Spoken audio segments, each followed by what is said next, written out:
Good morning friends. तर आज बनवूया खरपूस अशी टम्म फुगलेली बाजरीची भाकरी आणि चमचमीत असं वांग्याचं भरीत। तर वांग्याचं भरीत बनवण्यासाठी सर्वप्रथम वांगं स्वच्छ धुवून घेतलेलं आहे, पुसून घेतलेलं आहे। त्याला थोडंसं तेल लावून आणि चीर देऊन आपण सर्वात आधी वांगं भाजून घेणार आहोत। भाजून झाल्यानंतर साल काढून असं चमच्याच्या साहाय्याने मॅश करून घेतलं।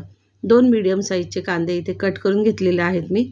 आता कढईमध्ये थोडंसं तेल घालूया आणि तेलसुद्धा आवडीनुसार घालू शकता। वांग्याच्या भरीतमध्ये थोडंसं जास्त तेल असेल तर खूप टेस्टी लागतं। आता कांदा घातलेला आहे। कांदा आपल्याला सॉफ्ट आणि थोडासा हलका ब्राऊन झाला ना, त्याच्यामध्ये मिरची आणि लसूणची पेस्ट घालायची। इथे मी मीठ घालत आहे, कारण मीठ घातल्यामुळे कसा कांदा लवकर परतून होतो। आता ह्याच्यामध्ये मिरची आणि लसूणची पेस्ट घालते मी। आता छान कांदा ब्राऊन रंगावर परतून घ्यायचा आहे आपल्याला। मीठ मी आधीच घातलं, कारण की तुम्हाला तर माहिती आहे सकाळी कशी घाई असते आणि मीठ घातल्यामुळं ना कांदा थोडासा लवकर परतून होतो। कांदा आणि टोमॅटो थोडासा वेळ वाचतो आपला। कांदा छान ब्राऊन झाल्यानंतर त्याच्यामध्ये एक चिरलेला टोमॅटो टाकलेला आहे, त्यालाही व्यवस्थित परतून घ्यायचं छान असा टोमॅटो सॉफ्ट होईपर्यंत। आणि नंतर त्याच्यामध्ये हळद टाकायची आणि नंतर आपण जे मॅश करून ठेवलेलं वांगं भाजलेलं ते घालून घेऊया। आणि मीठ तर आपण आधीच घातलेलं, त्यामुळे मीठ घालण्याची आवश्यकता नाही।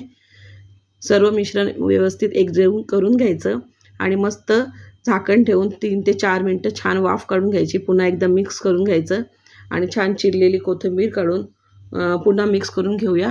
तर छान असं वांग्याचं भरीत रेडी झालेलं आहे आपलं। मस्त असं टेम्पटिंग दिसतंय। आता बनवूया बाजरीची भाकरी। तर बाजरीची भाकरी बनवण्यासाठी इकडे मी पीठ चाळून घेतलेलं आहे। छान असं मळून घ्यायचं पीठ। आणि बाजरीची भाकरी बनवताना मी थंडच पाणी वापरलेलं आहे, गरम पाणी वापरायची आवश्यकता नाही आहे। तर छान अशी भाकरी आता थापून घेऊया।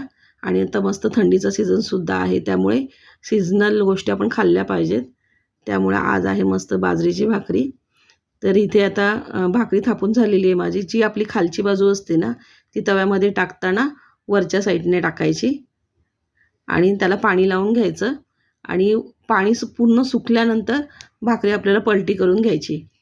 आणि नंतर दुसरी बाजू जी आहे, तर इकडे बघा भाकरी आता मी पलटी करून घेतलेली आहे आणि दुसरी बाजू आहे ना व्यवस्थित भाजू द्यायची आणि त्यानंतरच पलटायची, म्हणजे भाकरी आपली छान अशी फुगली जाते।